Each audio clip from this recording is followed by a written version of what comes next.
الحمد لله نحمده ونستعينه ونستغفره ونؤمن به ونتوكل عليه ونعوذ بالله من شرور أنفسنا ومن سيئات أعمالنا من يهده الله فلا مضل له ومن يضلل فلا هادي له ونشهد أن لا إله إلا الله وحده لا شريك له ونشهد أن سيدنا ومولانا محمدا عبده ورسوله صلى الله تعالى عليه وعلى آله وأصحابه وبارك وسلم تسليما كثيرا أما بعد أعوذ بالله من الشيطان الرجيم بسم الله الرحمن الرحيم يا أيها الذين آمنوا اتقوا الله وكونوا مع الصادقين صدق الله مولانا العظيم. عزیز و بھائیو، نعمت کی قدر معلوم نہیں ہوتی، اس کی اہمیت کا اندازہ نہیں ہوتا.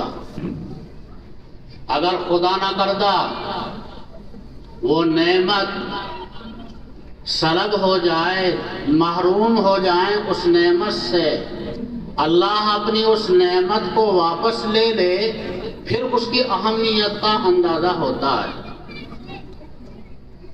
شیخ سعدی علیہ الرحمہ چلے جا رہے تھے. بڑے عالم، بڑے بزرگ، بڑے صاحب فضل، بڑے صاحب نسبت، اپنے علم میں، اپنے مشاغل میں، علمی مشاغل میں، عملی مشاغل میں مست رہا کرتے تھے. لیکن ایک مرتبہ فرماتے ہیں کہ میں کبھی احساس کمتری کے اندر مبتلا نہیں ہوا. ہاں، ایک مرتبہ ایسا ہوا کہ میں احساس کے اندر مبتلا ہوا. واقعہ یہ ہوا، میں چلا جا رہا تھا، بازار سے گزر رہا تھا. میرے پاس اتنا پیسہ نہیں تھا کہ جوتا خرید کر جوتا پہن سکوں، ننگے پاؤں چلے جا رہے تھے. فرماتے ہیں کہ اس وقت میں مجھے ایک احساس ہوا کہ اللہ نے بہت سے لوگوں کو بڑا مال دیا، بڑی دولت دی، بڑی سرمایہ ان کو دیا. ہمارے پاس اتنا پیسہ بھی نہیں ہے کہ جوتا خرید کر ہم جوتا پہن سکیں. یہ احساس مجھے ہوا. فرماتے ہیں شیخ سعدی علیہ الرحمہ، میں تھوڑا آگے چلا تھا، اتنے میں نے ایک شخص کو دیکھا کہ وہ بیچارہ پاؤں سے ہی محروم ہے، اس کے پاؤں ہی نہیں ہیں. شیخ سعدی علیہ الرحمہ فرماتے ہیں کہ فوراً مجھے تنبہ ہوا اور میں نے اللہ سے توبہ کی، استغفار کیا. یا اللہ، میرے پاس تو جوتا ہی نہیں ہے، یہ بیچارہ تو پاؤں کی نعمت سے ہی محروم ہے. یا اللہ، جو مجھے احساس ہوا میں اس کی معافی چاہتا ہوں. استغفار کیا، توبہ کیا. تو عزیز و بھائیو، حقیقت یہ ہے اللہ کی نعمتیں ہمارے اوپر بے شمار ہیں، لیکن جب تک نعمت آدمی کے پاس موجود ہوتی ہے، عام طور پر آدمی کو اس نعمت کی اہمیت کا پتہ نہیں چلتا. اگر خدا نہ کردہ وہ نعمت آدمی کے پاس سے چھن جائے، وہ نعمت نہ رہے، تو پھر آدمی کو اس نعمت کی اہمیت کا اندازہ ہوتا ہے. اللہ کی نعمتیں بے شمار ہیں، لیکن کچھ نعمتیں اللہ کی بہت عظیم ہیں اور بہت اہم ہیں، بہت بڑی ہیں. اللہ کی ان عظیم نعمتوں میں سے ایک عظیم نعمت، سب سے بڑی نعمت، وہ ہے نعمت ایمان. اللہ نے ہم کو ایمان والا بنایا، ایمان عطا فرمایا. آخرت کی زندگی کا مدار اور آخرت کی کامیابی کا جو مدار رکھا گیا ہے عند اللہ، وہ ایمان کے اوپر ہی رکھا گیا ہے.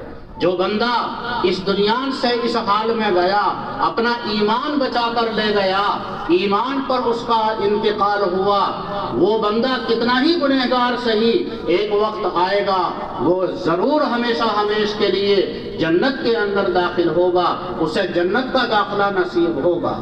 اور اگر خدا نہ کرتا دنیا سے اس حال میں گیا ہے کہ ایمان اس کے پاس نہیں تھا، تو پھر ہمیشہ ہمیشہ کے لیے وہ جنت سے محروم ہو جائے گا اور جہنم کا وہ مستحق ہوگا۔ اس لیے عزیزو بھائیو، جو سب سے بڑی نعمت ہے ہمارے پاس اللہ نے جو ہمیں عطا فرمائی، وہ ایمان کی نعمت ہے۔ لیکن عزیزو بھائیو، ہو یہ رہا ہے، یہ ایمان کی نعمت جو ہمیں ملی ہے میراث کے اندر ملی ہے، اس لیے ہمیں اس کی قدر اور اس کی اہمیت کا اندازہ نہیں ہو رہا ہے۔ میراث میں ملی ہے، ہمارے آبا اجداد مسلمان تھے، ایمان والے تھے، ان کے بھی بڑے ایمان والے تھے، اس طرح سے ایمان منتقل ہوتے چاہتے اور ہمارے پاس تک پہنچ گیا، ہم مسلمانوں کے گھرانوں کے اندر پیدا ہو گئے، اللہ نے یہ نعمت ہمیں عطا فرما دی، تو میراث کے اندر گویا کہ یہ نعمت ہمیں ملی، اس لیے ہمیں اس کی اہمیت کا اندازہ نہیں۔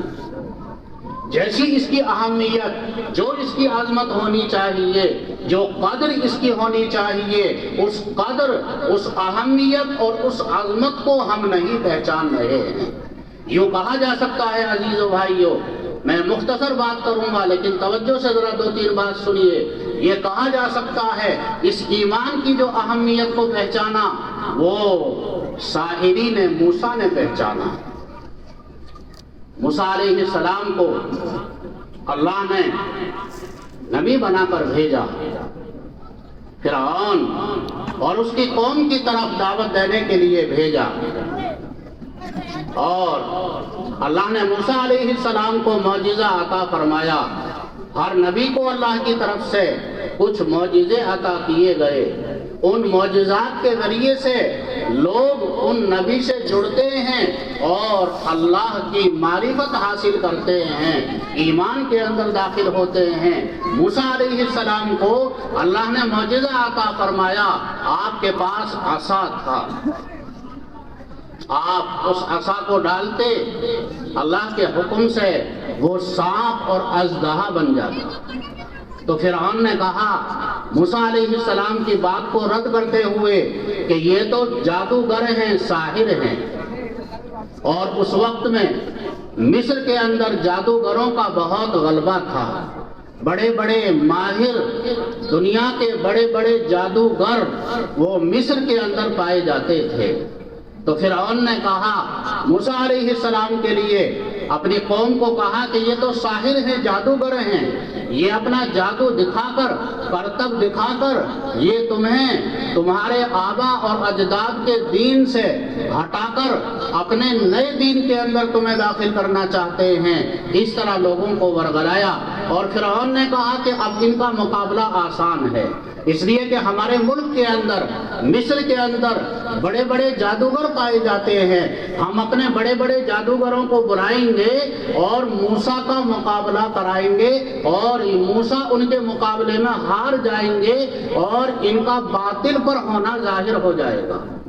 فرعون نے سوچا کہ اب ان سے نمٹنا آسان ہے، چنانچہ فرعون نے پورے ملک کے اندر اعلان کر دیا، جو بھی بڑے بڑے جادوگر ہیں، فن کے ماہر ہیں، وہ سب جمع ہو جائیں، اور موسیٰ علیہ السلام کو مقابلے کی دعوت دی کہ ہم اپنے ساحرین سے، اپنے جادوگروں سے تمہارا مقابلہ کرائیں گے، اور اس کے لیے باقاعدہ ایک دن، ایک تاریخ اور ایک جگہ طے کر دی گئی۔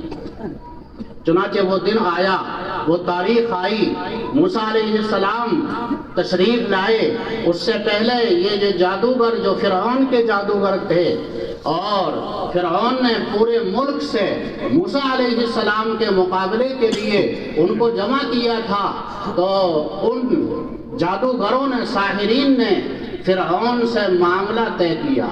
قرآن کہتا ہے قالوا ان لنا لاجرا ان كنا نحن الغالبین، یہ جادوگر جو فرعون نے پورے ملک سے بلائے، اب یہ جادوگر فرعون سے معاملہ طے کر رہے ہیں کہ اگر ہم غالب آ گئے اور موسیٰ مغلوب ہو گئے تو فرعون سے کہا کہ کیا آپ ہمیں کچھ اجرت اور انعام دیں گے یا نہیں دیں گے؟ تو فرعون نے کہا قال نعم وانکم اذا لمن المقربین، تمہیں انعام اور اجرت بھی بہت بڑی ملے گی، بڑا انعام تم کو دیا جائے گا، بڑی اجرت تم کو دی جائے گی، اور اگر تم غالب آ گئے اور موسیٰ کو تم نے ہرا دیا تو تم میرے بہت مقرب ہو جاؤ گے۔ اس کے بعد وہ وقت آیا، وہ تاریخ آئی، وہ دن آیا، اور یہ ساحرین پورے ملک کے جو سحر اور جادوگر کے بڑے ماہر تھے وہ سب جادو وہاں پر جمع ہو گئے، اور بہت بڑا مجمع اس منظر کو دیکھنے کے لیے تماشا بی کے طور پر وہاں پر جمع ہو گیا۔ ادھر یہ ساحرین ہیں اور جادوگر ہیں، بڑے فن کے اپنے ماہر ہیں، ملک کے بڑے بڑے ساحر اور جادوگروں کو جمع کیا گیا ہے۔ ادھر حضرت موسیٰ علیہ السلام تنے تنہا ہیں، اللہ کے بندے تنے تنہا ہیں۔ اب انہوں نے کہا موسیٰ علیہ السلام سے کہ آپ پہلے اپنی چیز دکھائیں گے یا ہم پہلے اپنی چیز دکھائیں؟ موسیٰ علیہ السلام نے فرمایا کہ تم ہی پہلے اپنا کرتب دکھائیے، کیا ہے تمہارے پاس وہ چیز دکھائیے۔ آیا ہے قرآن کریم کے اندر کہ ان جادوگروں نے اپنے لاٹھیاں اور اپنی رسیاں میدان کے اندر ڈالی تو وہ سب سانپ بن گئے، اژدہا بن کر دوڑنے لگے۔ پورا جو میدان تھا اژدہوں اور سانپوں سے پر ہو گیا اور بھر گیا۔ موسیٰ علیہ السلام فطری طور پر تھوڑے سے خائف ہوئے، تھوڑا سا ان کو خوف محسوس ہوا۔ اللہ تعالیٰ شانہ نے فرمایا لا تخف، آپ خوف مت کیجئے، غلبہ انشاءاللہ آپ کو ہی حاصل ہوگا۔ اللہ نے موسیٰ علیہ السلام کو فرمایا آپ اپنا عصا زمین پر ڈالیے ہمارے نام لے کر۔ موسیٰ علیہ السلام نے اللہ کے نام سے اپنا عصا زمین پر ڈالا، وہ بہت بڑا اژدہا کی شکل میں بنا، اور موسیٰ علیہ السلام کے اس اژدہا نے ان ساحرین اور جادوگروں کے جو اژدہا تھے اور جنہوں نے پورے میدان کو گویا کہ گھیر رکھا تھا، موسیٰ علیہ السلام کے اژدہا نے ان کو ایک ایک کر کے کھانا شروع کیا، حتیٰ کہ موسیٰ علیہ السلام کا اژدہا سب کو نگل گیا اور میدان صاف ہو گیا۔ اس پر دوستو بزرگوں یہ واقعہ قرآن میں کئی جگہ آیا ہے، اور یہ واقعہ آپ کو معلوم بھی ہے، آپ کا سنا ہوا بھی ہے۔ اس میں غور کرنے کی چیز یہ ہے جو میں آپ کو بتانا چاہتا ہوں، جس کی طرف توجہ دلانا چاہتا ہوں۔ اس کے بعد کیا ہوا، یہ جو ساحرین تھے اور جادوگر تھے، انہوں نے جب دیکھا کہ موسیٰ علیہ السلام نے جو چیز پیش کی ہے اس نے ہمارے سارے جادو کو ختم کر دیا، یہ اپنے فن کے ماہر تھے، یہ جادو کی حقیقت کو جانا کرتے تھے، انہوں نے اپنی فن کی مہارت کی بنا پر یہ سمجھ لیا، انہیں یہ یقین ہو گیا کہ موسیٰ علیہ السلام نے جو چیز دکھائی ہے وہ سحر نہیں ہے، وہ جادو نہیں ہے، وہ ان کا معجزہ ہے، وہ اللہ کا فعل ہے۔ ہم تو بہت بڑے جادوگر ہیں، ہم اس فن کے ماہر ہیں، ہم سے بڑا کوئی جادوگر نہیں ہے، کوئی ساحر نہیں ہے۔ لیکن موسیٰ علیہ السلام نے جو دکھایا اس نے ہمارے تمام جادو کو تہس نہس کر دیا۔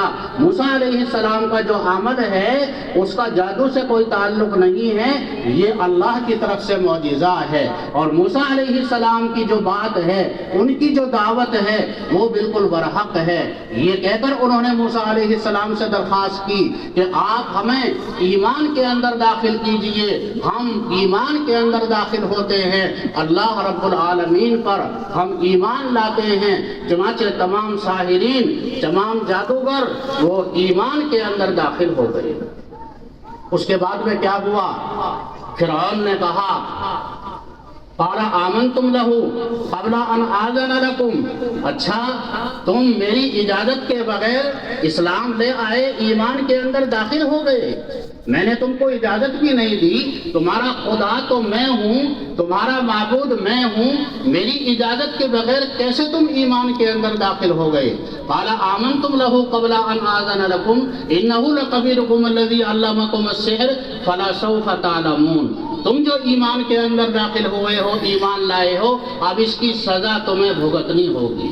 فلا اقطعن ایدیکم وارجلکم من خلاف وَلَا أُصَلِّبَنَّكُمْ فِي جُذُوعِ النَّخْلِ، اب اس کی سزا تمہیں دی جائے گی، تمہارا ہاتھ پاؤں کاٹا جائے گا خلاف سے، ایک طرف کا ہاتھ دوسری طرف کا پاؤں کاٹا جائے گا، اور سامنے جو یہ کھجور کے تنے ہیں، کھجور کے درخت ہیں، ان میں تمہیں سولی دی جائے گی، ان میں تمہیں پھانسی دی جائے گی، میری اجازت کے بغیر۔ تمہارا خدا تمہارا رب تو میں ہوں، میری اجازت کے بغیر تم ایمان کے اندر کیسے داخل ہو گئے؟ اب تمہیں سزا دی جائے گی۔ فرعون نے پھانسی کے پھندے تیار کرا لیے اور جلادوں کو بلا لیا، ان کو سزا دینے کے لیے تیار ہو گیا، لیکن وہ ساحرین اور وہ جو موسیٰ علیہ السلام پر ایمان لائے، ایمان کے اندر داخل ہوئے، انہوں نے فرعون کو کیا جواب دیا؟ یہ جواب دیا، قالوا لن نؤثرك على ما جاءنا من البينات فاقض ما انت قاض۔ ہم نے جو حقیقت دیکھی ہے، موسیٰ علیہ السلام کا جو معجزہ ہم نے دیکھا ہے، اس کا جادو سے کوئی تعلق نہیں ہے، وہ سحر نہیں ہے، وہ حقیقت ہے، وہ اللہ کا فعل ہے، اللہ کا معجزہ ہے۔ تو ہمیں سزا دینا چاہتا ہے، جو تیرا جی چاہے سزا دے، ہمارے ہاتھ کاٹ، ہمارے پاؤں کاٹ، ہمیں تو پھندوں کے اندر پھانسی دے، لیکن ہم ایمان سے منحرف نہیں ہوں گے، ایک قدم بھی ہم ایمان سے پیچھے نہیں ہٹیں گے۔ فرعون نے ایک ایک کر کے ان کو سزا دینا شروع کی، ہاتھ پاؤں کاٹنا شروع کیا، پھانسی پر لٹکانا شروع کیا، لیکن وہ ایک قدم بھی پیچھے نہیں ہٹے، اور انہوں نے یہ کہہ دیا، فَاقْضِ مَا أَنْتَ قَاضٍ إِنَّمَا تَقْضِي هَذِهِ الْحَيَاةَ الدُّنْيَا، تو جو سزا دے گا وہ دنیا کی سزا ہوگی۔ اگر ہم ایمان نہ لائے، ہم ایمان سے ہٹ گئے، تو آخرت کی جو سزا ہوگی ہم اسے برداشت نہیں کر سکتے۔ دنیا کی سزا کو ہم برداشت کر سکتے ہیں، لیکن آخرت کی سزا کو ہم جھیل نہیں سکتے، برداشت نہیں کر سکتے۔ تو چنانچہ فرعون نے ان تمام کو پھانسی پر لٹکایا، ان کے ہاتھ پاؤں کاٹے، لیکن الحمدللہ وہ اپنے ایمان سے ایک قدم بھی پیچھے نہیں ہٹے۔ عزیزو بھائیو، اس میں غور کرنے کی بات یہ ہے، ابھی چند لمحے پہلے وہ فرعون سے بھاؤ تاؤ کر رہے تھے۔ یہ سب واقعات قرآن میں آئے ہیں، تفسیر میں آپ سنتے ہیں، پڑھتے ہیں، قرآن کا ترجمہ دیکھیے، پڑھنا چاہیے، دیکھنا چاہیے۔ ابھی چند لمحے پہلے وہ فرعون سے بھاؤ کر رہے تھے، ہمیں کیا اجر ملے گا، کیا ہمیں اجرت ملے گی، کیا ہمیں انعام ملے گا اگر ہم غالب آ گئے۔ اب جب یہ موسیٰ علیہ السلام کا معجزہ دیکھا اور اللہ کا یہ فعل دیکھا، انہیں سمجھ میں آ گیا کہ یہ تو حقیقت ہے، یہ سحر نہیں ہے، یہ جادو نہیں ہے، ایمان کے اندر داخل ہو گئے ہیں۔ اب ان کا حال یہ ہے، ان کے ہاتھ پاؤں کاٹے جا رہے ہیں، پھانسی کا پھندا سامنے ہے، پھانسی پر ایک ایک کو لٹکایا جا رہا ہے، لیکن ایک قدم بھی ایمان سے پیچھے ہٹنے کے لیے تیار نہیں ہوئے۔ ابھی چند لمحہ پہلے اس دنیا کا اجر اور دنیا کا پیسے کا بھاؤ تاؤ کر رہے تھے، اب ایمان کی وجہ سے جان کی بازی لگا رہے ہیں۔ انہوں نے ایمان کی حقیقت کو سمجھا، انہوں نے ایمان کی اہمیت کو سمجھا، انہوں نے ایمان کی عظمت کو سمجھا۔ دوستو بزرگوں، وہ عظمت آج ہم نہیں سمجھ رہے ہیں۔ اللہ ہمیں سمجھ عطا فرمائے، اس نعمت کی ہمیں قدر عطا فرمائے۔ عزیز و بھائیو، اہل ایمان پر ہر ظلم آزمایا گیا۔ حالات آپ کو معلوم ہیں، واقعات آپ کو معلوم ہیں۔ حضرت خباب کہتے ہیں کہ ہم حضور صلی اللہ علیہ وسلم کے پاس آئے، آپ علیہ السلام خانہ کعبہ کے سائے میں لیٹے ہوئے تھے۔ اس دن مشرکین نے ہمیں بہت ستایا تھا۔ فرماتے ہیں حضرت خباب، ہم نے حضور صلی اللہ علیہ وسلم سے شکایت کی کہ جی ہمیں آج مشرکین نے اتنا مارا ہے، اتنا ستایا ہے ایمان کی وجہ سے۔ حضور صلی اللہ علیہ وسلم لیٹے ہوئے تھے، آپ علیہ السلام بیٹھ گئے اور آن حضرت صلی اللہ علیہ وسلم نے ان چند صحابہ کو یہ فرمایا کہ تم اتنی سی پریشانی اور اتنی سی تکالیف اور اتنی سی مصیبتوں پر گھبرا رہے ہو، ارے تم سے پہلے بھی یہ حالات آ چکے ہیں، اس سے زیادہ حالات آ چکے ہیں۔ فرمایا حضور اکرم صلی اللہ علیہ وسلم نے پہلی امتوں کے اندر ایسا ہوا ہے، ایک ایمان والے کو لایا جاتا تھا، اس سے کہا جاتا تھا ایمان سے دستبردار ہو جا ورنہ تجھے ہلاک کر دیں گے۔ وہ کہتا تھا اس جان کی باری اور قربانی دینے کے لیے تیار ہوں، لیکن ایمان سے ایک قدم پیچھے نہیں ہٹوں گا۔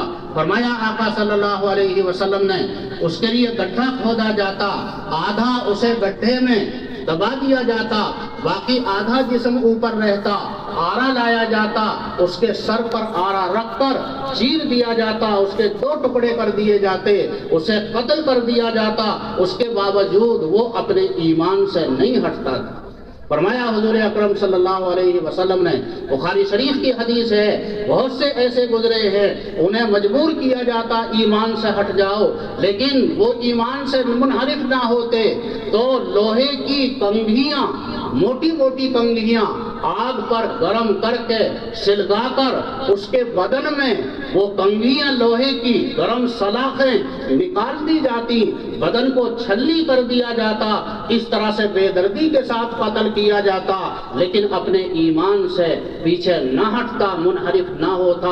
عزیزو بھائیو، یہ تھے ایمان کی قدر کو پہچاننے والے، ایمان کی عظمت کو پہچاننے والے یہ لوگ تھے۔ آج ہمیں یہ ایمان الحمدللہ اللہ نے عطا فرمایا، لیکن میں کہہ رہا ہوں کہ ہمیں اس ایمان کے لیے کوئی قربانی نہیں دینی پڑی۔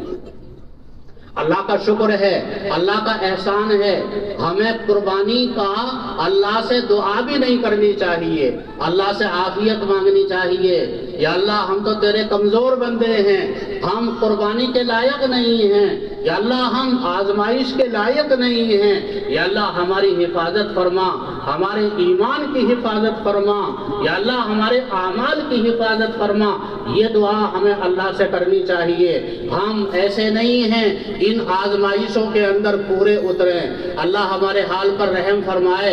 آج حال یہ ہے، بہت سی جگہوں سے خبر آتی ہے، چند پیسے کے لالچ میں ایمان کا سودا کر لیتے، ایسی خبریں آتی ہیں۔ ذرا سا لالچ دیا، کچھ پیسے کا لالچ دیا، کہیں عورت کا لالچ دیا، کہیں نوکری کا لالچ دیا، اور پھر یہ اپنے ایمان سے ہاتھ دھو بیٹھتا ہے اور ایمان سے سودا کر لیتا ہے۔ ہم لوگوں کا ایمان تو اتنا کمزور ہو گیا ہے، اللہ بس ہماری حفاظت فرمائے، ہمارے ایمان کی حفاظت فرمائے۔ لیکن دوستوں اور بزرگوں، ہمارا یہ ایمان قوی ہونا چاہیے۔ کیسے قوی ہونا چاہیے؟ یہ ایمانی طاقت تو ایسی ہے، ایمانی طاقت سب سے بڑی طاقت ہے عزیزو بھائی۔ ہمارے اسلاف اور ہمارے بڑے حضرات صحابہ اور اس کے بعد حضرات تابعین، سلف صالحین، ہمارے اکابر و مشائخ، ان کے پاس بھی یہ ایمانی طاقت تھی۔ اس ایمانی طاقت کی وجہ سے اللہ نے ان کو کامیاب فرمایا، ایسی کامیابی اللہ نے ان کو عطا فرمائی، ایسی ترقی اللہ نے ان کو عطا فرمائی، اس سے زیادہ بڑی ترقی کا تصور بھی نہیں ہو سکتا۔ ایسی ترقی اور ایسی کامیابی اللہ نے ان حضرات کو عطا فرمائی تھی۔ ان حضرات کے پاس ایسی ایمانی قوت تھی۔ آتا ہے، روایات کے اندر آتا ہے، صحابہ خود فرماتے ہیں اللہ نے ان حضرات کو ایسا ایمان دیا تھا، ان کا ایمان پہاڑوں سے بھی زیادہ طاقتور تھا۔ اللہ نے ان کو ایسی ایمانی قوت عطا فرمائی تھی، انسان تو انسان، درندے جو انسان کے خون کے پیاسے ہوتے ہیں وہ بھی ان کے گرویدہ اور وہ بھی ان کی اطاعت کیا کرتے تھے۔ ایسی ایمانی قوت اللہ نے ان کو عطا فرمائی تھی۔ ایک واقعہ حدیث شریف کے اندر آتا ہے، ایک بڑے صحابی ہیں حضرت سفینہ رضی اللہ تعالی عنہ، حضور اکرم صلی اللہ علیہ وسلم کے خادم خاص تھے۔ آپ علیہ السلام کی وفات کے بعد حضرات صحابہ کا ایک لشکر جا رہا تھا، حضرت سفینہ بھی اس لشکر کے اندر تھے، رات کا وقت تھا لیکن لشکر سے پیچھے رہ گئے، بچھڑ گئے، دشمنوں نے ان کو تنہا پا کر گرفتار کر لیا، پریشان ہوئے، لشکر چلا گیا، اور وہ لشکر کہاں چلتا تھا؟ بیابان جنگل میں۔ آج تو الحمدللہ شہر ہیں، بستیاں ہیں، سڑک ہے، راستے ہیں، لیکن اس وقت میں اس طرح کے شہر، بستیاں، راستے، سڑکیں نہیں ہوتے تھے، بیابان جنگل ہوتے تھے، سینکڑوں میل چلے جائیں کوئی بستی نہیں، کوئی شہر نہیں، کھانے پینے کا کوئی انتظام نہیں، کوئی راستے بنے ہوئے نہیں۔ اب یہ پریشان ہوئے، کسی طرح سے دشمن کی قید سے نکلے اور وہاں سے بھاگے، بستی سے باہر آئے، لیکن ان کے ساتھی لشکر جا چکا تھا، اب انہیں معلوم نہیں ہمارے ساتھی کہاں ہیں، لشکر کدھر ہے، لیکن یہ اللہ پر بھروسہ کر کے ایسے ہی آگے چل دیے۔ جب جنگل کے اندر پہنچے، حدیث کے اندر آتا ہے ایک شیر دڑوکتا ہوا آیا، ان کے اوپر حملہ کرنے کے لیے، ان کی جان لینے کے لیے، ان کا خون پینے کے لیے آتا ہے، ان پر حملہ کرنے کے لیے دڑوکتا ہوا۔ جب وہ شیر ان کے قریب آیا تو حضرت سفینہ رضی اللہ تعالی عنہ نے اس شیر کو خطاب کیا اور یہ کہا کہ میں حضور اکرم صلی اللہ علیہ وسلم کا خادم ہوں۔ آتا ہے حدیث کے اندر، جیسے ہی اس شیر نے یہ سنا، ان صحابی کا قول میں حضور صلی اللہ علیہ وسلم کا خادم ہوں، اس کے پنجے وہیں رک گئے، بجائے آگے بڑھنے کے وہیں ٹھہر گیا، اور پھر دم ہلاتا ہوا۔ جب شیر اور جانور انسان سے مانوس ہو جاتا ہے تو دم ہلانے لگتا ہے، دم ہلاتا ہوا حضرت سفینہ رضی اللہ عنہ کے قریب آ گیا اور پھر ان کو راستہ بتانے کے لیے آگے آگے چل دیا۔ فرماتے ہیں حضرت سفینہ رضی اللہ عنہ، ان کا خود کا بیان ہے، حدیث کا قصہ ہے، مشکوٰۃ شریف جو حدیث کی اہم کتاب ہے اس کے اندر یہ قصہ آیا ہے، روایت کے اندر فرماتے ہیں اور بھی کئی درندے راستے میں ایسے ملے جو ان کے اوپر حملہ کرنا چاہتے تھے، لیکن یہ شیر جو ان کے ساتھ ساتھ چل رہا تھا، وہ شیر ان درندوں کا مقابلہ کرتا، انہیں پیچھے ہٹاتا اور پھر ان کے ساتھ آ جاتا اور ان کی رہبری کرتا۔ یہ آیا تھا شیر ان کا خون کا پیاسا بن کر ان کو ہلاک کرنے کے لیے۔ اب یہی شیر جب اس نے یہ سنا کہ یہ اللہ کے رسول صلی اللہ علیہ وسلم کے خادم ہیں، آپ علیہ السلام کے صحابی ہیں، اب یہی شیر ان کا محافظ بن رہا ہے، ان کا رہبر بن رہا ہے، ان کے ساتھ چلتا رہا حتیٰ کہ ان کو ان کے لشکر میں ساتھیوں کے پاس پہنچا دیا۔ دوستو عزیزو، ایسی ایمانی قوت ان حضرات کے پاس تھی، آج وہی ایمان ہم لوگوں کے پاس بھی ہے، لیکن ہمارا ایمان بہت کمزور ہو گیا ہے۔ اپنے ایمان کو قوی کرنے کی ضرورت ہے۔ ہمارا ایمان قوی کیسے ہو سکتا ہے؟ جو آیت کریمہ میں نے پڑھی ہے، تلاوت کی ہے، اس میں اللہ نے وہی ذریعہ بیان فرمایا، یا ایھا الذین آمنوا اتقوا اللہ وکونوا مع الصادقین، اے ایمان والو اللہ کے لیے تقوی اختیار کرو، اور جو اللہ کے برگزیدہ بندے ہیں، سچے بندے ہیں اور اللہ کے بہت مقرب بندے ہیں، ان کے ساتھ اپنا تعلق جوڑو، ان کے ساتھ اپنی وابستگی پیدا کرو، ان کی معیت اختیار کرو، ان کی صحبت اختیار کرو، ان کی برکت سے تمہارے اندر تقوی پیدا ہوگا، تمہارے ایمان کی حفاظت ہوگی، تمہاری ایمانی قوت قوی ہو جائے گی، مضبوط ہو جائے گی۔ اس لیے عزیزو بھائیو، اس بات کی ضرورت ہے کہ ہم اپنا تعلق ہمیشہ علماء سے، صلحاء سے، مدارس سے، دعوت و تبلیغ سے، مکاتب سے ہمیشہ وابستہ رہیں، پھر ہمارے ایمان کی حفاظت ہو سکتی ہے۔ آج اللہ حفاظت فرمائے، آج جو سب سے بڑا مسئلہ ہے وہ ایمان کی حفاظت کا مسئلہ ہے۔ قرآن نے ایمان کی حفاظت کا یہی ذریعہ بتایا ہے، یا ایھا الذین آمنوا اتقوا اللہ وکونوا مع الصادقین، اللہ کے برگزیدہ بندوں علماء اور صلحاء سے جڑیے، وابستہ رہیے، اللہ پھر تمہارے ایمان کی حفاظت فرمائے گا۔ عزیزو بھائیو، ایک مختصر واقعہ بتا کر میں اپنی بات کو اختتام کی طرف لے جاتا ہوں۔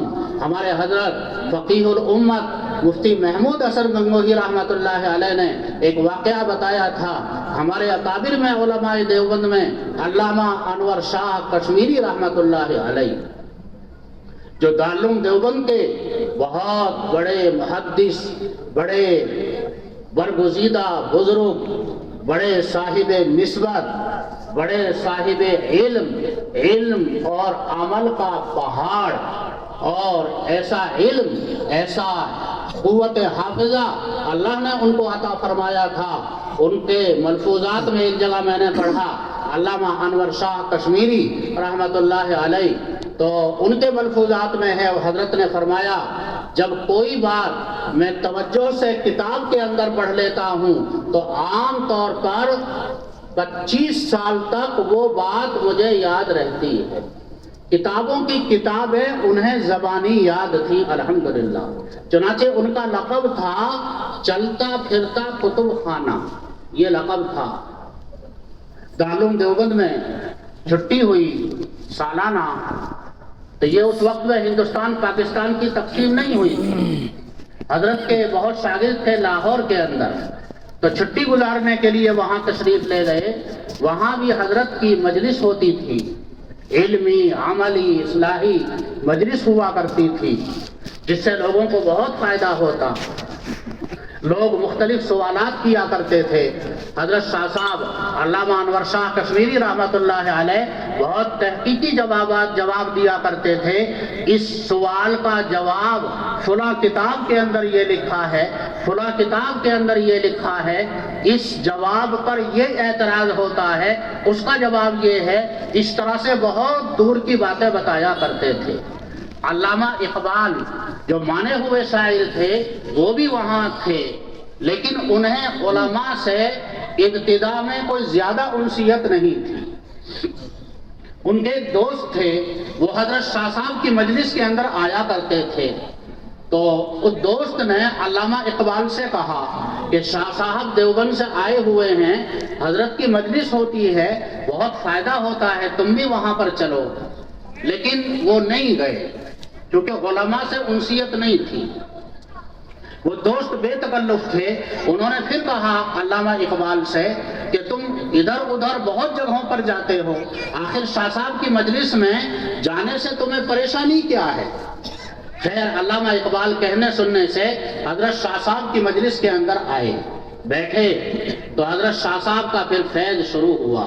یہ اللہ کے برگزیدہ بندوں کا اثر یہی ہوتا ہے، ان کی مجلس کے اندر آدمی صحیح نیت کے ساتھ، آداب کے ساتھ بیٹھتا ہے تو پھر اس کے دل کے اندر ایک کیفیت آتی ہے، اس کے دل کے اندر ایک نورانیت آتی ہے۔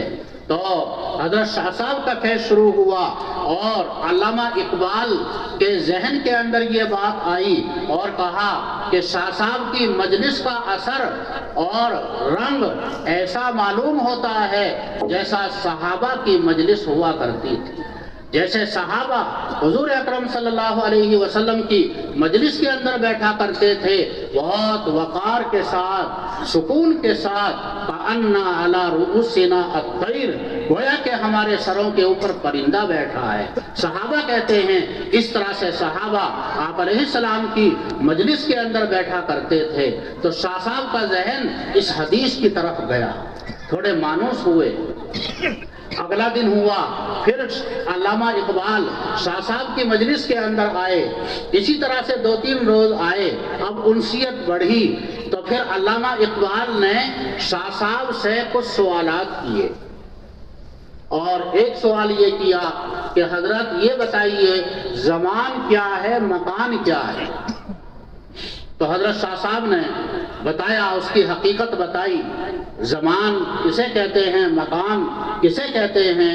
تو اس پر علامہ اقبال نے کہا کہ حضرت اس بارے میں نیوٹن نے تو ایسا لکھا ہے، تو اس پر شاہ صاحب نے فرمایا کہ نیوٹن نے جو کچھ لکھا ہے اس بارے میں وہ اپنے پاس سے نہیں لکھا، بلکہ علامہ عراقی کا فلاں رسالہ ہے، فلاں کتاب ہے، وہاں سے دیکھ کر لکھا ہے۔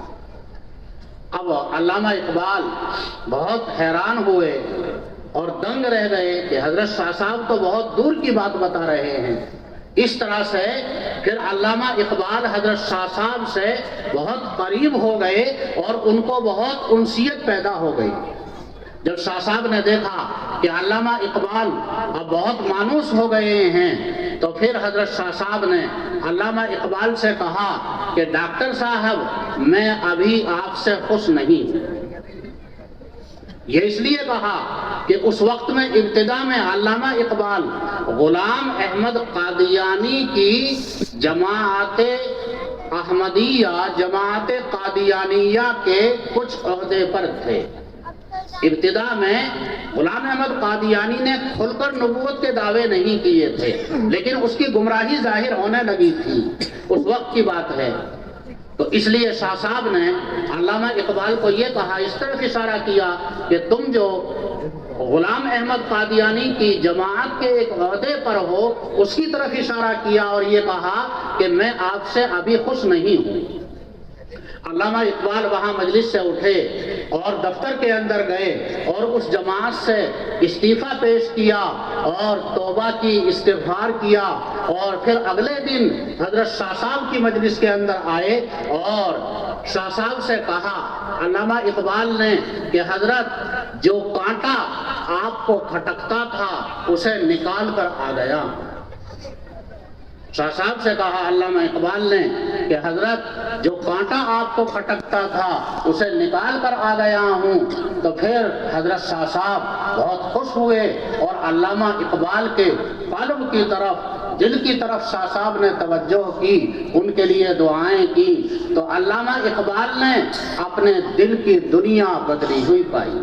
جب شاہ صاحب کا فیض شروع ہوا، شاہ صاحب کی توجہ اور نظر کرم، نظر شفقت، نظر توجہ جب علامہ اقبال پر پڑنے لگی تو انہوں نے اپنے دل کے اندر، علامہ اقبال نے ایک عجیب نورانیت، ایک عجیب سرور، ایک عجیب فرحت، ایک عجیب جلا، اللہ کے ساتھ اپنا ایک خاص تعلق اپنے قلب کا محسوس کیا۔ ایسی کیفیت اپنے دل کے اندر محسوس کی کہ اب تک ساری زندگی ایسی کیفیت حاصل نہیں ہوئی تھی۔ جب انہوں نے اپنے دل کی دنیا بدلی ہوئی پائی تو بھڑک اٹھے اور اسی مجلس میں برجستہ یہ اشعار کہے جو اشعار ان کے مشہور ہیں۔ علامہ اقبال نے اسی وقت میں یہ کہا شاہ صاحب کی شان میں، جلا سکتی ہے شمع کشتہ کو موج نفس ان کی، الہی کیا بھرا ہوتا ہے اہل دل کے سینوں میں۔ جلا سکتی ہے شمع کشتہ کو موج نفس ان کی، الہی کیا بھرا ہوتا ہے اہل دل کے سینوں میں۔ نہ پوچھ ان خرقہ پوشوں کو ارادت ہو تو دیکھ ان کو، ید بیضا لیے بیٹھے ہیں آستینوں میں۔ آگے کہتے ہیں علامہ اقبال، تمنا درد دل کی ہے تو کر خدمت فقیروں کی، نہیں ملتا یہ گوہر بادشاہوں کے خزینوں میں۔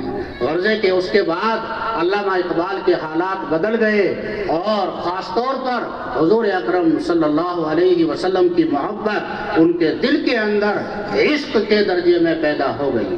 علامہ اقبال کے جو کئی نعت ہیں اور ان کے بہت سے اشعار ہیں حضور اکرم صلی اللہ علیہ وسلم کی مداح میں، مدینہ طیبہ کی مداح میں، وہ اس کے بعد کے ہی ہیں۔ پہلے وہ آزاد مزاج سے، علماء سے بھی کوئی انسیت نہیں تھی، دین سے کوئی خاص تعلق نہیں تھا، لیکن جب حضرت شاہ صاحب کا فیض پڑا، ان کی صحبت حاصل ہوئی، ان کی معیت حاصل ہوئی، ان کی مجلس کا فیض ان کو حاصل ہوا، اور پھر جو انہوں نے اپنے دل کے اندر ایک جو تبدیلی دیکھی، انقلاب دیکھا، تو اس کے بعد میں پھر ان کا حال یہ ہو گیا کہ حضور صلی اللہ علیہ وسلم کی محبت ان کے دل کے اندر عشق کے درجے میں پیدا ہو گئی۔ چنانچہ علامہ اقبال نے فارسی کی ایک رباعی کہی ہے، ہمارے حضرت فقیہ الامت رحمۃ اللہ علیہ مفتی محمود حسن گنگوہی رحمۃ اللہ علیہ وہ رباعی سنایا کرتے تھے۔ علامہ اقبال نے ایک رباعی کہی ہے فارسی کی، جس سے اندازہ ہوتا ہے کہ اللہ کے نبی صلی اللہ علیہ وسلم کی محبت کیسی ان کے دل کے اندر پیدا ہو گئی تھی۔ علامہ اقبال اللہ کی بارگاہ میں دعا کرتے ہوئے کہتے ہیں، فارسی کے اشعار ہیں، اللہ سے درخواست کرتے ہیں، تو غنی از ہر دو عالم من فقیر، روز محشر عذر ہائے من پذیر۔ یا اللہ تو غنی ہے، بے نیاز ہے، میں فقیر ہوں، میں محتاج ہوں۔ تو غنی از ہر دو عالم من فقیر، روز محشر عذر ہائے من پذیر۔ یا اللہ بے شک تو غنی ہے، تو صمد ہے، تو بے نیاز ہے۔ یا اللہ میں فقیر ہوں، میں محتاج ہوں۔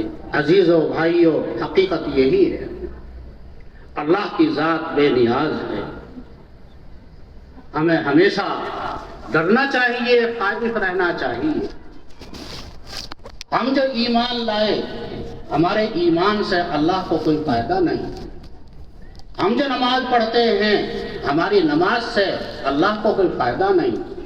ہم جو صدقہ کرتے ہیں، اللہ کو کوئی فائدہ نہیں۔ فرمایا اللہ تعالیٰ شانہ نے، بخاری شریف کی حدیث ہے، حدیث قدسی ہے، اللہ فرماتا ہے اگر دنیا کے تمام لوگ لو ان اولکم و آخرکم و انسکم و جنکم، جب سے یہ دنیا شروع ہوئی اور جب تک یہ دنیا چلے گی، تمام اولین والآخرین، تمام انسان اور تمام جنات اگر ایمان والے ہو جائیں، نہایت متقی ہو جائیں، اللہ فرماتا ہے سب کے ایمان کی وجہ سے، سب کے تقوی کی وجہ سے، سب کے دیندار بننے کی وجہ سے میری سلطنت میں، میرے کمالات میں ذرہ برابر اضافہ نہیں ہوگا۔ تمہارا یہ ایمان لانا، تمہارا یہ عبادت کرنا خود تمہارے فائدے کے لیے ہے۔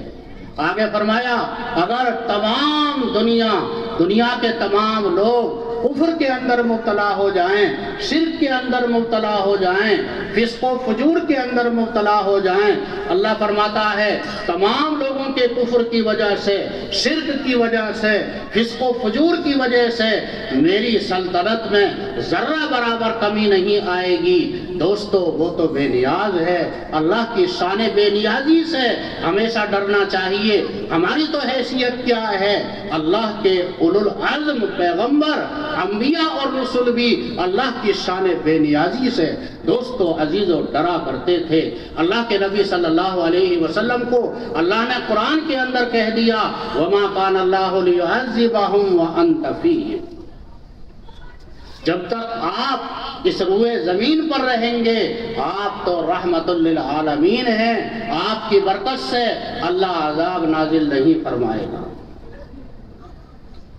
قرآن میں اللہ نے فرما دیا، لیکن اب میں اس تفصیل میں نہیں جا رہا، یہ بات ضمناً آ گئی ہے، لیکن فرماتی ہیں حضرت عائشہ رضی اللہ عنہا جب بادل آتا تو حضور صلی اللہ علیہ وسلم بادل کو دیکھ کر پریشان ہو جاتے، اور لوگوں کا حال تو یہ ہوتا بادل کو دیکھ کر خوش ہوتے، چونکہ وہاں حجاز کے اندر بارش کم ہوتی ہے، بادل کو دیکھ کر خوش ہوتے۔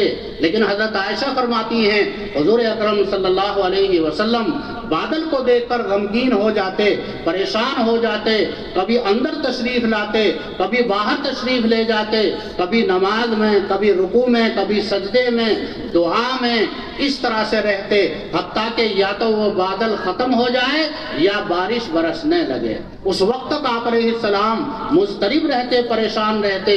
حضرت عائشہ فرماتی ہیں ایک مرتبہ میں نے حضور اکرم صلی اللہ علیہ وسلم سے یہ سوال کیا کہ جی بادل کو دیکھ کر لوگ خوش ہوتے ہیں لیکن آپ بادل کو دیکھ کر پریشان ہو جاتے ہیں، اس کی کیا وجہ ہے؟ فرمایا حضور اکرم صلی اللہ علیہ وسلم نے اے عائشہ، جس کا حاصل یہ ہے اس کی ترجمانی میں یہ کرتا ہوں، فرمایا آقا صلی اللہ علیہ وسلم نے کہ اے عائشہ، اللہ کی شان بے نیازی سے ڈر لگتا ہے۔ مطلب یہ ہے کہ اگرچہ بے شک اللہ نے وعدہ فرما لیا ہے وما کان اللہ لیعذبہم وانت فیہم، آپ کے ہوتے ہوئے اللہ عذاب نازل نہیں فرمائے گا، اس کے باوجود اللہ کو اس کے خلاف پر بھی قدرت ہے، اللہ کی شان بے نیازی سے ڈر لگتا ہے۔ اے عائشہ کہیں ایسا نہ ہو جیسا کہ قوم عاد کے ساتھ ہوا تھا، قوم عاد نے بھی بادل کو آتا ہوا دیکھا تھا اور وہ بھی خوش ہوئے تھے اور انہوں نے کہا تھا فلما رأوه عارضا مستقبل اودیتہم قالوا ھذا عارض ممطرنا، یہ بادل ہمیں بارش برسائے گا۔ اللہ نے فرمایا نہیں، بل ہوا مستعجلتم بہ ریح فیہا عذاب علیم، نہیں یہ بادل بارش نہیں برسائے گا، یہ بادل تمہاری ہلاکت، تمہاری بربادی کا سامان ہے۔ اس بادل سے آگ برسی، پتھر برسے اور قوم عاد کو ہلاک و برباد کر دیا گیا۔ اے عائشہ کہیں ایسا نہ ہو۔ کون فرما رہے ہیں؟ اللہ کے نبی صلی اللہ علیہ وسلم، حالانکہ اللہ نے وعدہ فرما لیا ہے وما کان اللہ لیعذبہم وانت فیہم، آپ تو رحمت للعالمین ہیں، وما ارسلناک الا رحمت للعالمین، ساری کائنات کے لیے آپ کو رحمت بنا کر بھیجا ہے، آپ کے ہوتے ہوئے عذاب اللہ نازل نہیں فرمائے گا۔ اس کے باوجود اللہ کی جب شان بے نیازی پر نظر جاتی تھی ان حضرات کی بھی، تو اللہ سے ڈرا کرتے تھے۔ اس کو کہتے ہیں علامہ اقبال دوستو، اللہ کی بارگاہ میں التجا کرتے ہوئے تو غنی از ہر دو عالم من فقیر، روز محشر عذر ہائے من پذیر، یا اللہ بے شک تو غنی ہے، بے نیاز ہے، میں فقیر ہوں، میں محتاج ہوں، یا اللہ قیامت کے دن میرے گناہوں کو معاف فرما دینا۔ ایسا نہ ہو کہ حضور صلی اللہ علیہ وسلم کو میرے گناہوں کی وجہ سے قیامت کے دن غم ہو، صدمہ ہو، اچھا میرا یہ امتی اتنے گناہوں کا بوجھ اپنے سر پر لے کر آیا ہے۔ غرضے کے اس کے بعد سے علامہ اقبال کے حالات بدل گئے۔ دوستو عزیزو، مجھے کہنا یہ ہے جو آیت کریمہ میں نے تلاوت کی، اس میں اللہ نے یہی ایمان کی حفاظت کا ذریعہ بیان فرمایا ہے۔ ایمان کی حفاظت کیسے ہو سکتی ہے؟ یا ایھا الذین آمنو، اے ایمان والو، اتقوا اللہ، اللہ کے لیے تقوی اختیار کرو۔ یہ تقوی تمہاری زندگی میں کیسے آئے گا؟ وکونوا مع الصادقین، جو اللہ کے برگزیدہ بندے ہیں ان کی معیت اختیار کرو، ان کے ساتھ اپنا تعلق جوڑو، ان کی برکت سے تمہاری زندگی میں تقوی آئے گا اور پھر تمہارا ایمان محفوظ رہے گا۔ عزیز و بھائیو، میں اپنی بات کو اب چند منٹوں میں ختم کرتا ہوں۔ کہنا مجھے یہ ہے، اللہ کا فضل اور اللہ کا احسان ہے، اللہ کی نعمت ہے، اللہ نے اپنے فضل سے، اپنے احسان سے ہمارے اس ملک کے اندر بلکہ ساری دنیا کے اندر الحمدللہ یہ مدارس کا نعمت اللہ نے ہم کو عطا فرمائی، مکاتب کی نعمت اللہ نے ہم کو عطا فرمائی، اور دعوت و تبلیغ کی محنت اللہ نے ہم کو عطا فرمائی۔ ہم اگر اپنے ایمان کی حفاظت چاہتے ہیں، اپنی اولاد اور اپنی نسلوں کے ایمان کی اگر ہم حفاظت چاہتے ہیں تو ہمیں ان مدارس سے، مکاتب سے، علماء سے، صلحاء سے، دعوت و تبلیغ سے وابستہ رہنا ہوگا۔ آج کے حالات کسی سے مخفی نہیں ہیں۔ آج جو سب سے بڑا مسئلہ ہے ہمارے لیے، خاص طور پر جو ہماری یہ آگے کی نسل آ رہی ہے، جو ہمارے بچے ہیں، جو ہماری آنے والی نسل ہے، سب سے بڑا مسئلہ ان کے ایمان کا مسئلہ ہے۔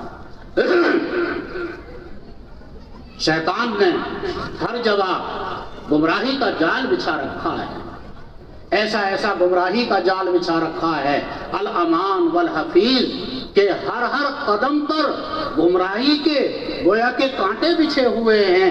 ایسا جال شیطان نے گمراہی کا بھی بچھا رکھا ہے۔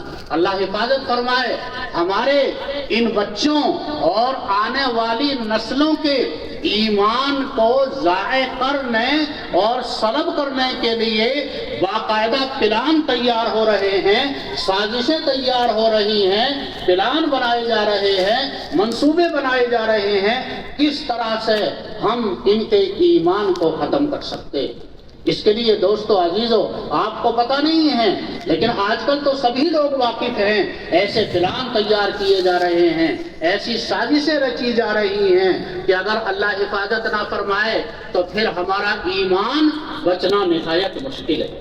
لیکن اللہ سب کا مالک اور سب کے اوپر جو قدرت ہے وہ اللہ کو ہے۔ اللہ نے ایمان کی حفاظت کا ذریعہ اس آیت کے اندر بیان فرما دیا ہے۔ ہمارے اکابر میں سے حضرت مولانا مسیح اللہ خان صاحب جلال آبادی رحمت اللہ علیہ فرمایا کرتے تھے، اس آیت کریمہ کے اندر 3 جملے ہیں۔ یا ایھا الذین آمنو، اے ایمان والو، اتقوا اللہ، اللہ کے لیے تقوی اختیار کرو۔ اور تیسرا جملہ ہے وَكُونُوا مَعَ الصَّادِقِينَ، جو اللہ کے برگزیدہ بندے ہیں ان کی صحبت اختیار کرو، ان سے اپنا تعلق جوڑ کے رکھو۔ حضرت جلال آبادی فرمایا کرتے تھے ان تینوں جملوں میں آپس میں گہرا ربط ہے اور گہری مناسبت ہے، اور مطلب یہ ہے اگر ایمان کی حفاظت چاہتے ہو اپنی زندگی میں تقوی لانا ہوگا۔ اور تقوی کیسے آئے گا؟ تقوی آئے گا جو اللہ کے برگزیدہ بندے ہیں ان کے ساتھ اپنا تعلق جوڑو، ان کی برکت سے تمہاری زندگی میں تقوی آ جائے گا، پھر اس ذریعے سے اللہ تمہارے ایمان کی حفاظت فرمائے گا۔ اس لیے عزیز و بھائیو، یہ مدارس، یہ مکاتب ہمارے لیے بہت بڑی نعمت ہیں، اور اللہ نے اس زمانے کے اندر الحمدللہ ان مدارس کو، مکاتب کو، اور انہی مدارس سے جو محنت نکلی ہے دعوت و تبلیغ کی محنت، جس نے الحمدللہ ساری دنیا کے اندر کام کیا ہے، تو یہ بھی آپ سب حضرات جانتے ہیں دعوت کی جو محنت نکلی ہے وہ ان مدارس سے ہی نکلی ہے۔ حضرت مولانا الیاس صاحب رحمت اللہ علیہ انہی مدارس کے پڑھے ہوئے تھے۔ مظاہر علوم سہارنپور میں حضرت مولانا الیاس صاحب رحمت اللہ علیہ پڑھایا کرتے تھے۔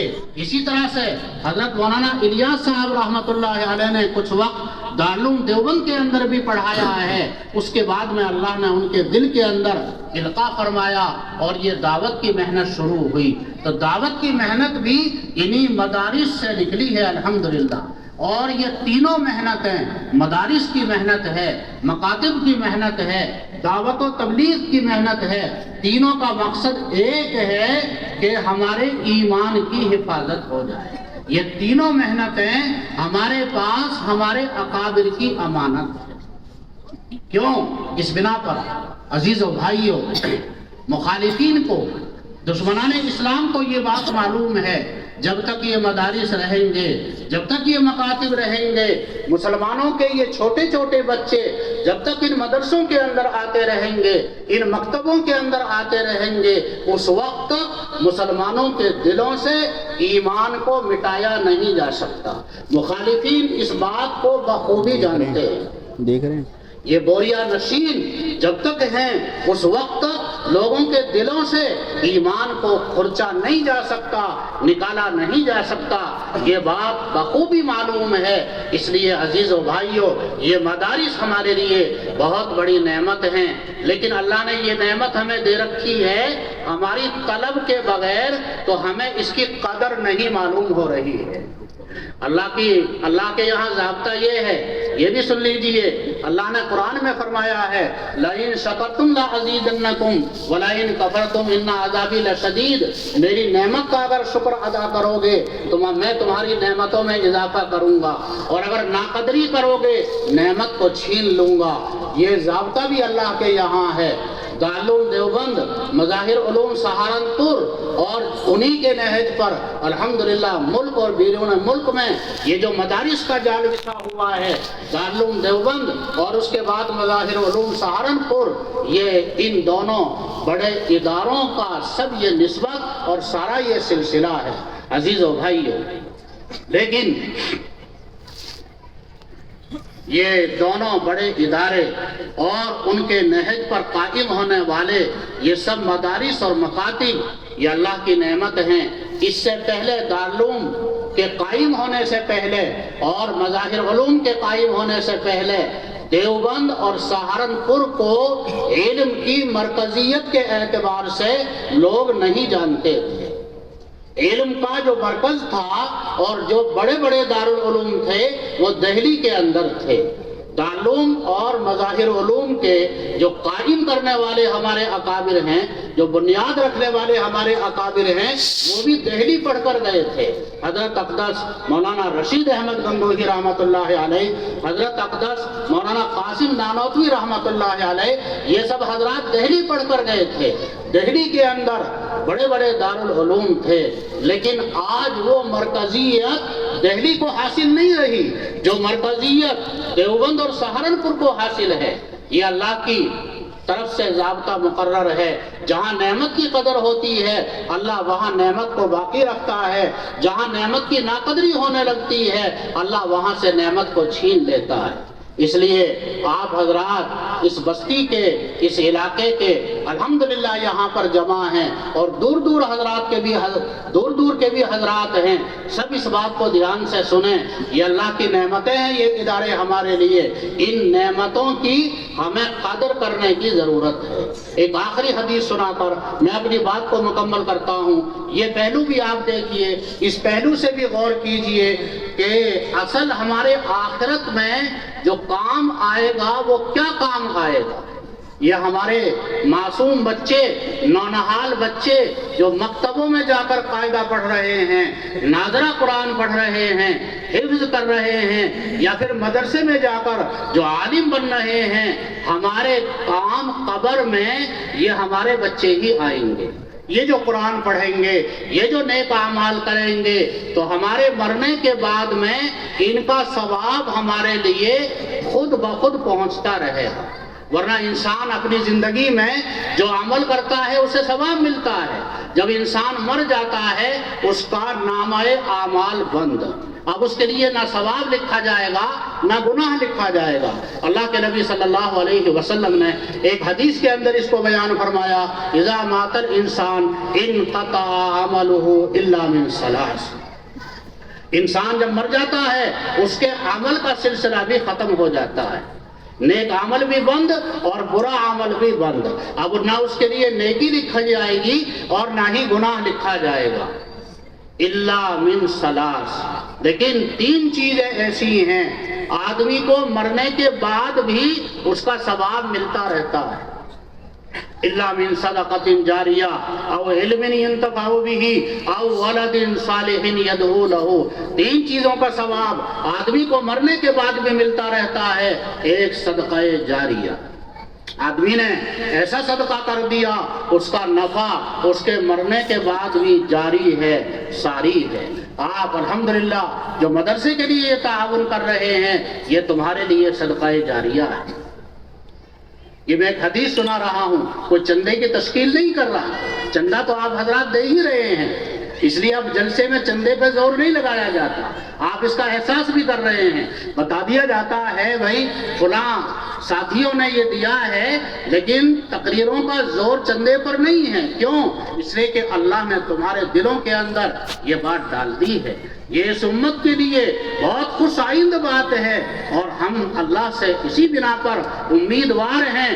آج اس امت کا ایک ایک فرد، ہمارے اس امت مسلمہ کا ایک ایک نوجوان اس بات کو سمجھتا ہے، اس کے دل کے اندر اللہ نے یہ بات ڈال دی ہے کہ ہمیں اپنے خون پسینے کی جو کمائی ہے اس میں سے ہمیں تھوڑا سا حصہ نکال کر ہمیں مدرسے کا تعاون کرنا ہے، مکتب کا تعاون کرنا ہے، مسجد کا تعاون کرنا ہے، ہمیں اپنی گاڑی کمائی اپنے دین کے لیے بھی خرچ کرنی ہے۔ تین چیزوں کا ثواب آدمی کو مرنے کے بعد بھی ملتا رہتا ہے، الا من صدقۃ جاریہ، صدقہ جاریہ، او علم ينتفع به، یا علم سلسلہ جس کا نفع بعد میں بھی چلتا رہے۔ اپنے شاگردوں کو پڑھایا، انہوں نے اپنے شاگردوں کو پڑھایا، وہ اپنے شاگردوں کو پڑھائیں گے، یہ سلسلہ جب تک چلتا رہے گا۔ جو پہلا استاد ہے اس کو بھی، اور جو درمیان میں اساتذہ ہیں ان سب کو سلسلہ وار یہ ثواب پہنچتا رہے گا اور ملتا رہے گا، حالانکہ وہ قبر کے اندر ہے۔ اور تیسری چیز بیان فرمائی، او ولد صالح یدعو له، یا نیک اولاد جو اپنے والدین کے لیے دعا کرے۔ مطلب یہ ہے اگر والدین نے اپنے بچوں کی تربیت کی، اپنے بچوں پر محنت کی، ان کو نیک بنا دیا، انہیں قرآن پڑھا دیا، کوئی عالم بنانا ہی ضروری نہیں ہے، اس بات کو سمجھ لو، کوئی عالم ہر بچے کو ہم عالم بنائیں یہ کوئی ضروری نہیں ہے، لیکن ہر بچہ ہمارا دیندار بننا یہ ضروری ہے اور والدین کا یہ فرض ہے۔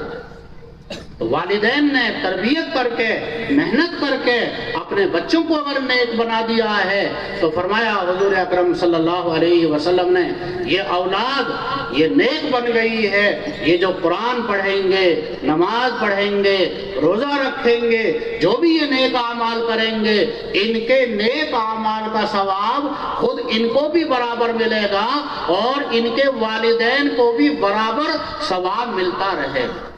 اس میں جو قید ہے حدیث شریف کے اندر یدعو لہو، وہ بچے اپنے والدین کے لیے دعا کریں، علماء نے لکھا ہے یہ قید احترازی نہیں، یہ مطلب نہیں ہے کہ اگر دعا نہیں کریں گے تو پھر ثواب نہیں ملے گا، ایسا نہیں، بلکہ یہ قید تو ترغیب کے لیے ہے۔ بچے اگرچہ والدین کے لیے دعا نہ بھی کریں پھر بھی وہ جو بھی نیکی کریں گے، قرآن پڑھیں گے، نمازیں پڑھیں گے، صدقہ کریں گے، ان کو بھی برابر کا ثواب ہے اور ان کے والدین کو بھی برابر کا ثواب ملتا رہے گا۔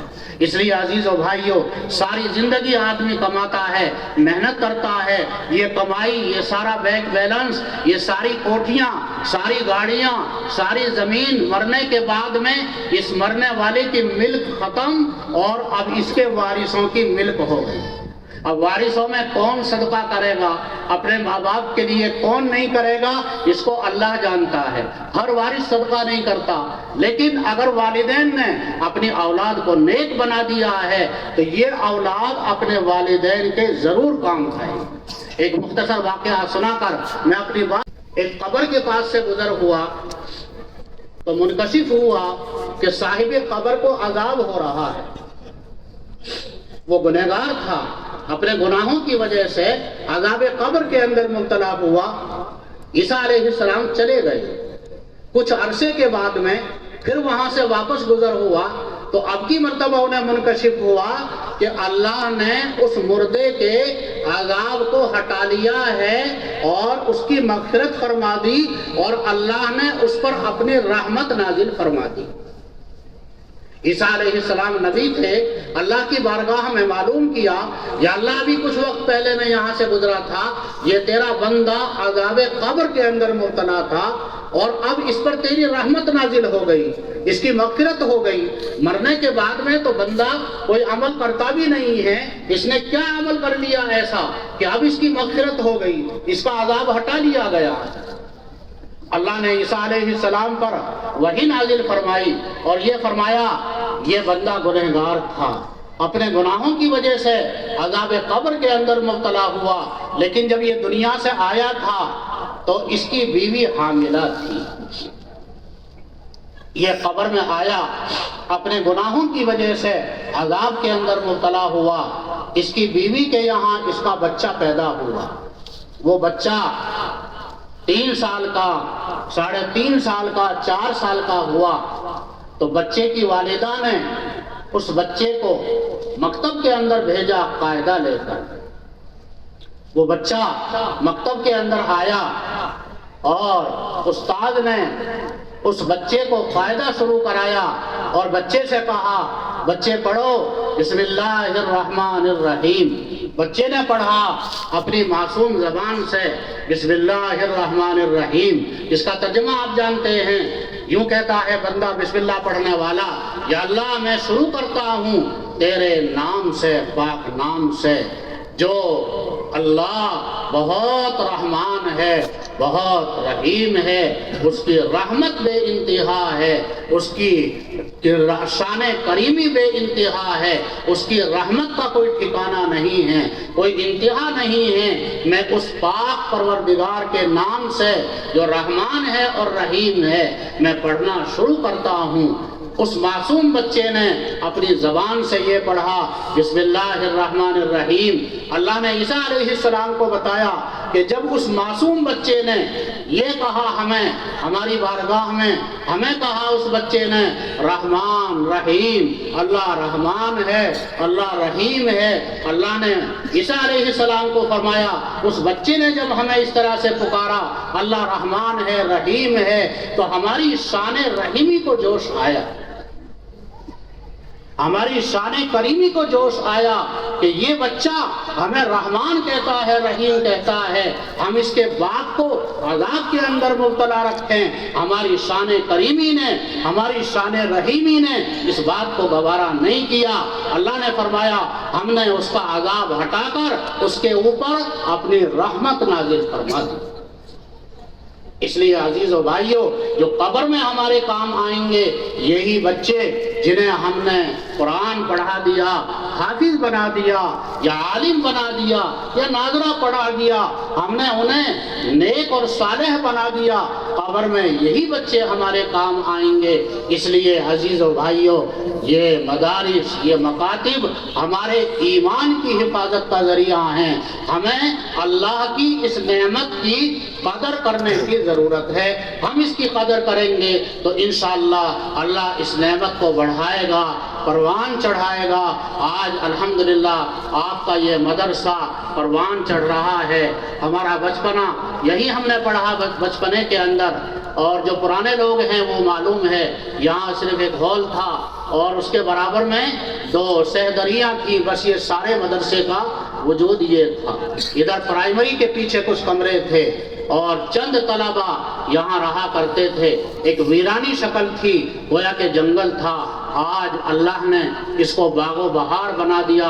آج الحمدللہ یہاں حفظ کے بھی کئی دراجات ہیں، یہاں قرآن کی تفسیر پڑھائی جاتی ہے، یہاں حدیث پڑھائی جا رہی ہے، یہاں سے الحمدللہ کتنے طلبہ پڑھ کر فارغ ہو کر اور پھر یہاں سے آگے کی تعلیم دارالعلوم دیوبند میں یا اس کے علاوہ مدارس میں مکمل کر کے بہت جگہوں پر یہاں کے فارغین الحمدللہ دین کی بڑی بڑی خدمت انجام دے رہے ہیں۔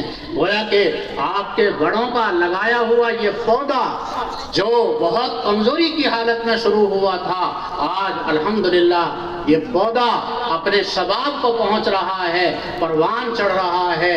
ہمیں اللہ کی اس نعمت کی قدر کرنے کی ضرورت ہے۔ اس نعمت کی ہم قدر کریں گے تو انشاءاللہ اللہ اس نعمت میں اضافہ فرمائے گا۔ چندہ تو آپ دیتے ہی ہیں، پیسہ آپ دیتے ہیں، الحمدللہ مدرسے کا جو بہت بڑا تعاون ہے، ہر جگہ کے لوگ اس بات کو سنیں اور سمجھیں۔ مدرسوں کا جو بہت بڑا تعاون ہے وہ یہ ہے، اپنے بچوں کو ان مدرسوں میں پڑھنے کے لیے بھیجیے۔ یہ نہیں ہونا چاہیے کہ ہمارے بچوں میں جو بچہ کند ذہن ہے، عقارت ہے، جس کے بارے میں گھر والے یوں سمجھتے ہیں یہ کہیں نہیں کھپے گا، چلو اسے مدرسے بھیج دو۔ اب مدرسے وہ کند ذہن ہے، غبی ہے، اسے مدرسے کے اندر بھیج دیا، سال گزر گیا، 2 سال گزر گئے، ابھی ناظرہ ہی مکمل نہیں ہوا، اب شکایتیں لے کر آتے ہیں یہ 2 سال ہو گئے، اتنا وقت ہو گیا، ہمارا بچہ آگے چل ہی نہیں پا رہا ہے۔ نہیں، اپنے بچوں کو، جو آپ کے بچے الحمدللہ ذہین ہیں، بااستعداد ہیں، ان کے اندر فطری صلاحیت ہے، ان کو بھی آپ ان مدرسوں کے اندر بھیجیے، ان سے وابستہ کیجیے۔ تو سب سے بڑا تعاون آپ کا یہ ہے کہ اپنے بچوں کو ان مدرسوں سے وابستہ کریں، خود اپنا تعلق بھی ان علماء کے ساتھ، صلحاء کے ساتھ اور دعوت کی محنت کے ساتھ وابستہ رکھیے، تو انشاءاللہ اس کی برکت سے اللہ ہمارے ایمان کی حفاظت فرمائے گا۔ ہمارے بچے، ہماری نوجوان اور ہماری جو نسلیں آنے والی ہیں، یہی ذریعہ ہے، اسی ذریعے سے ان کے ایمان کی حفاظت ہو سکتی ہے، اور انشاءاللہ شیطان کا مکر اور شیطان کا جال کمزور پڑ جائے گا اور ٹوٹ جائے گا۔ اللہ ہم سب کے ایمان کی حفاظت فرمائے، ہمارے نوجوانوں کے اور ہماری آنے والی نسلوں کی، سب کے ایمان کی اللہ حفاظت فرمائے۔ اور اللہ نے جو یہ دینی بہار دکھا رکھی ہے، یہ نعمتیں اللہ نے دینی ہمیں عطا فرمائی ہیں، اللہ ان کی پوری قدر پہچاننے کی ہمیں توفیق عطا فرمائے، اللہ ہر سب کی حفاظت فرمائے۔ وآخر دعوانا ان الحمدللہ رب العالمین۔